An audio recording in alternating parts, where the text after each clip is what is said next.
మనం న్యూస్లో చూస్తుంటాం కదా, రూపాయి వేల పడిపోయింది, 90 నుంచి 95కి వచ్చింది.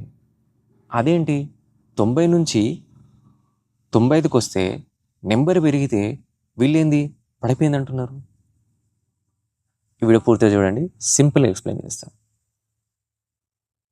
ఫర్ ఎగ్జాంపుల్, ఉదాహరణకి ఒక డాలర్ని ఒక మామిడి పండు అనుకోండి, రూపీని ఒక అరటి పండు అనుకోండి. ఇప్పుడు లాస్ట్ డిసెంబర్లో ఒక మామిడి పండుకి 90 అరటి పండ్లు వచ్చేది. అదే మే 2026లో ఒక మామిడి పండుకి 95 అరటి పండ్లు వస్తున్నాయి. అంటే ఎక్కువ అరటి పండ్లు వస్తున్నాయి. అంటే దాని అర్థం మామిడి పండు విలువ పెరిగినట్టే కదా.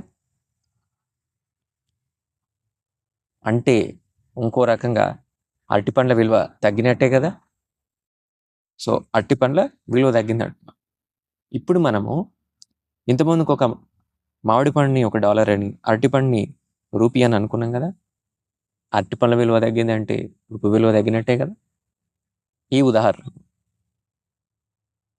లాస్ట్ డిసెంబర్లో ఒక డాలర్కి 90 రూపాయలు వచ్చినాయి ఎక్స్చేంజ్ చేస్తే. అదే మే 2026లో ఒక డాలర్కి 95 రూపాయలు వస్తున్నాయి.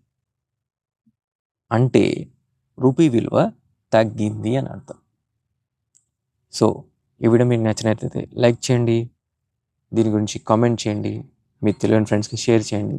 ఇలాంటి అప్డేట్స్ కోసం ఫాలో అవ్వండి. Thank you.